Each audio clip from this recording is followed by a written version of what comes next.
नमस्कार दोस्तों, आपका स्वागत है सरकारी ज्ञान फॉर यू में। दोस्तों, आप सब कैसे हैं? उम्मीद है बहुत अच्छे होंगे और आपकी तैयारी बहुत अच्छे लेवल की चल रही होगी।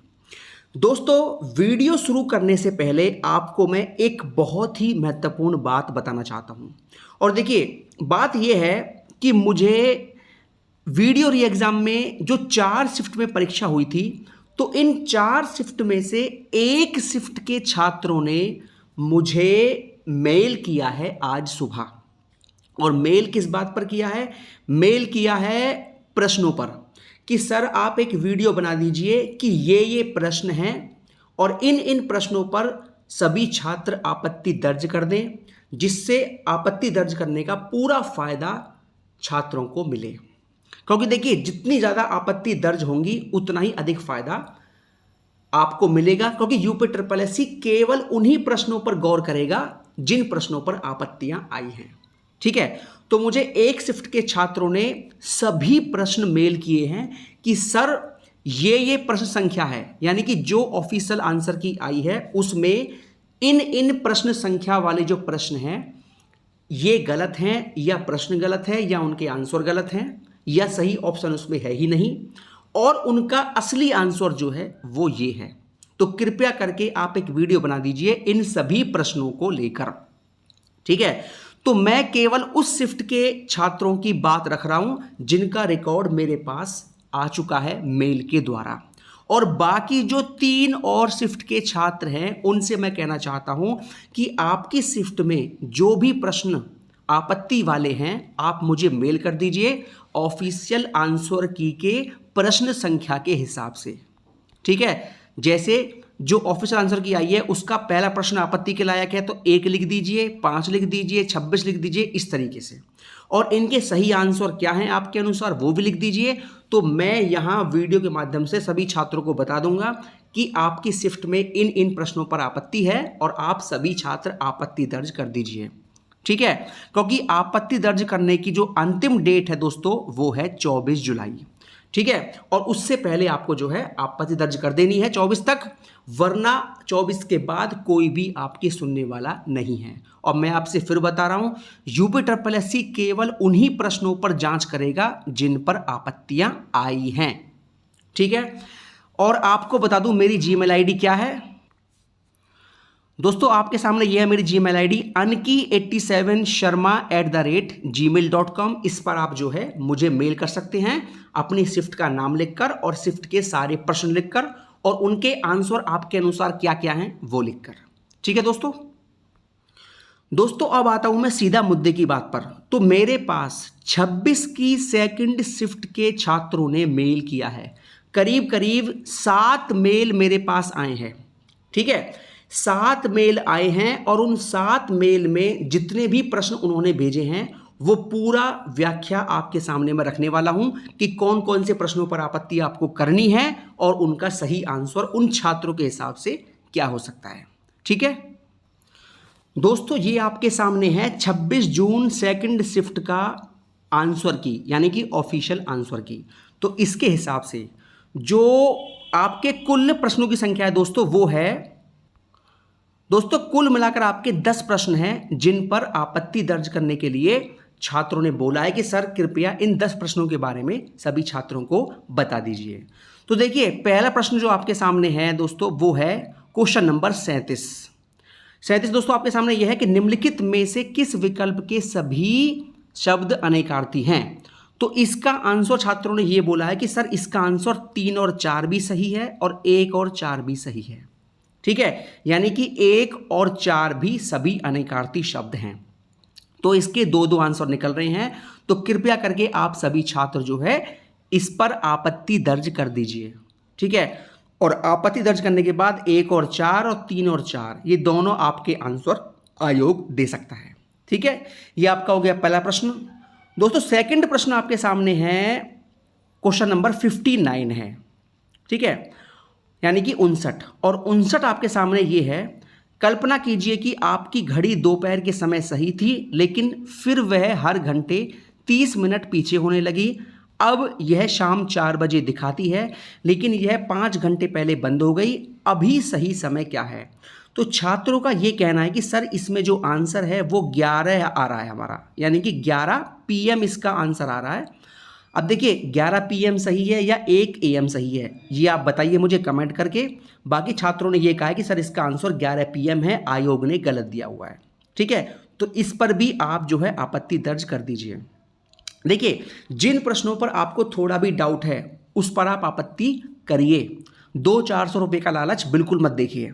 ठीक है, तीसरा क्वेश्चन दोस्तों आपके सामने है क्वेश्चन नंबर 67, यानी कि 67 आपके सामने ये है। इस समस्या पर निर्णय लेने के लिए निम्नलिखित में से किस कथन का उपयोग किया जा सकता है?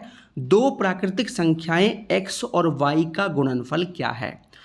छात्रों ने यह कहा है कि सर इसका आंसर ये नहीं है, इसका आंसर जो है कोई 71 अभाज्य संख्या दिया हुआ है, तो वो इन्होंने दिया हुआ है। यानी कि दो संख्याओं का जो एलसीएम है वो एक 71 है जो कि एक अभाज्य संख्या है, तो इसका हम सॉल्यूशन निकाल सकते हैं, छात्रों ने ये बताया है। ठीक है, तो इस पर भी आप आपत्ति दर्ज कर दीजिए।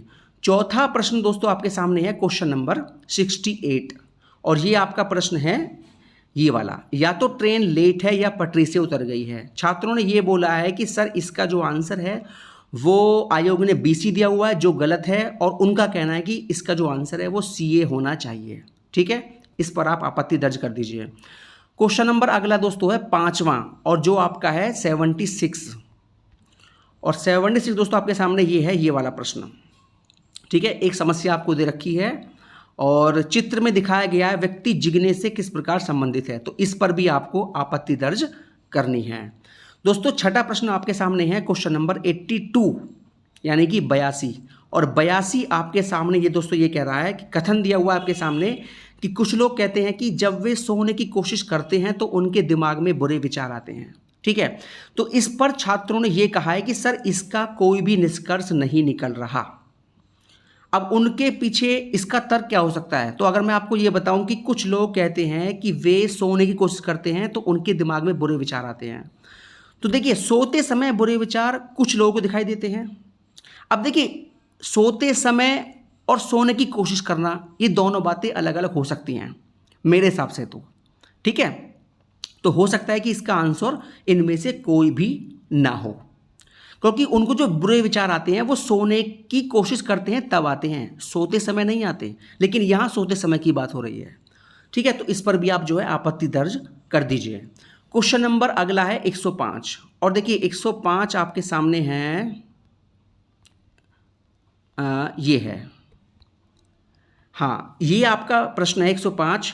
निम्नलिखित में से किस मुगल सम्राट ने ईस्ट इंडिया कंपनी को बंगाल में शुल्क मुक्त व्यापार की अनुमति दी थी? इसका आंसर आयोग ने औरंगजेब दिया हुआ है, जबकि छात्रों का ये कहना है कि सर इसका आंसर फर्रुखसियर है।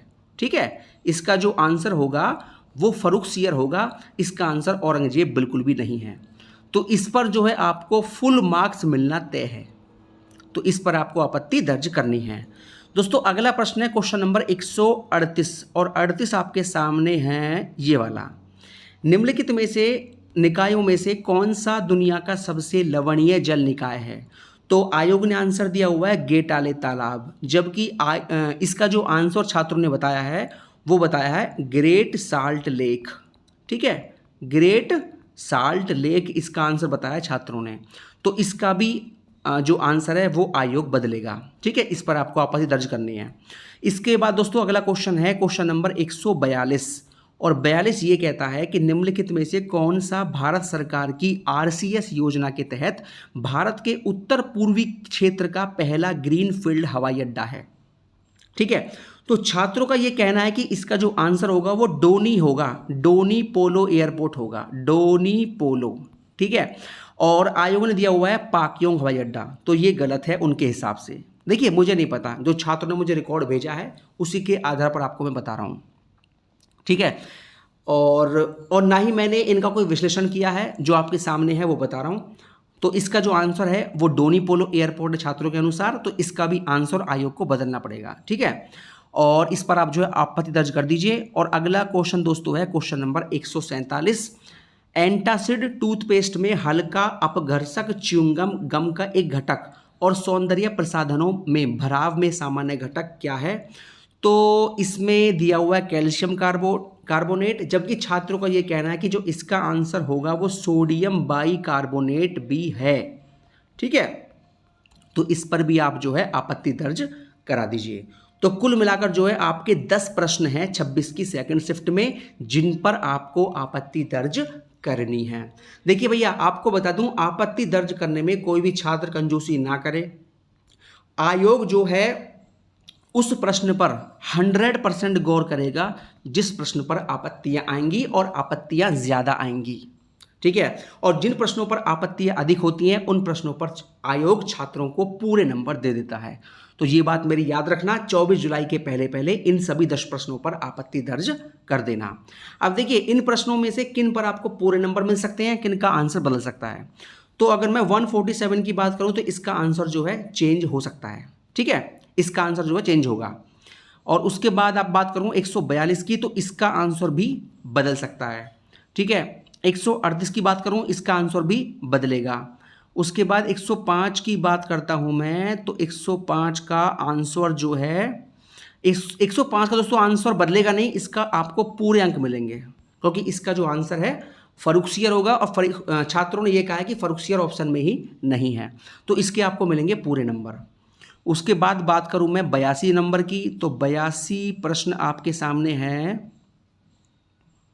हाँ दोस्तों, 82 आपका ये है, ये वाला कथन निष्कर्ष, तो इसका आंसर जो है आयोग बदल सकता है। ठीक है, उसके बाद बात करूं मैं 76 प्रश्न की, तो 76 में आपका दोस्तों है ये वाला प्रश्न, तो इसका भैया आंसर आयोग चेंज कर सकता है। ठीक है, उसके बाद बात करूं 68 की, तो 68 वाले प्रश्न में आपका आंसर आयोग चेंज करेगा। ठीक है, छात्रों ने बोला है इसका आंसर सी होगा, तो इसका आंसर बदल सकता है।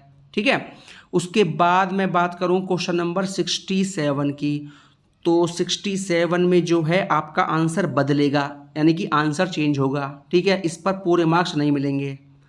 और हाँ, आपको एक बात दोस्तों बता दूं मैं, जिन प्रश्नों में आंसर चेंज होगा तो उनका फायदा उन्हीं को मिलेगा जिन्होंने आंसर लगाया है, सीधी सी बात है।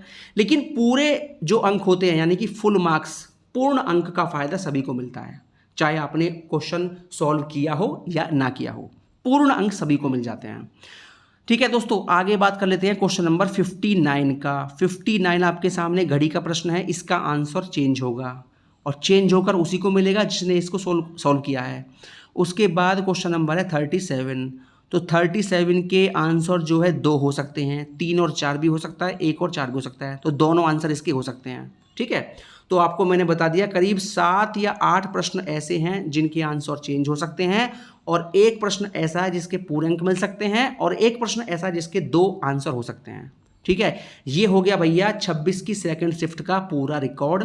अब उम्मीद करता हूं आपके सारे डाउट क्लियर हो गए होंगे, और इन सभी पर आपको आपत्ति दर्ज करनी है 24 जुलाई तक, और एक आपत्ति के 100 रुपये हैं। ठीक है, और कुछ छात्रों का कहना यह भी है कि सर जिन सवालों का हमको प्रूफ नहीं मिल रहा, ऑथेंटिक प्रमाण नहीं मिल रहा, तो हम जो है उसमें प्रमाण कैसे दें। तो आप जो है प्रमाण आपके पास नहीं है कुछ सवालों का, तो आप NAB लिख सकते हो, यानी कि नॉट अवेलेबल। ठीक है, ये भी आप लिख सकते हो। तो दोस्तों, ये हो गई 26 सेकंड शिफ्ट की बात। और बात कर लूँ 26 फर्स्ट की, तो 26 फर्स्ट वाले छात्र और जो हैं आपके 26 फर्स्ट वाले, 27 फर्स्ट वाले, 27 सेकंड वाले, इन 3 शिफ्ट के छात्र भी मुझे प्रश्नों का मेल कर दीजिए, जिससे मैं एक वीडियो बना दूं और बना के डाल दूं, जिससे आप सभी छात्रों का फायदा हो जाए। ठीक है, और आपके शिफ्ट में अधिक से अधिक छात्र जो हैं आपत्ति दर्ज करा दें। तो आप सभी छात्र जल्दी से मुझे आज शाम तक मेल कर दीजिए। दोस्तों, ये हो गया आज का वीडियो, और किसी भर्ती को लेकर जो जानकारी मुझे मिलेगी आपको सबसे पहले दे दी जाएगी। बहुत बहुत धन्यवाद दोस्तों। जय हिंद, जय भारत। हमेशा खुश रहिए, मुस्कुराते रहिए।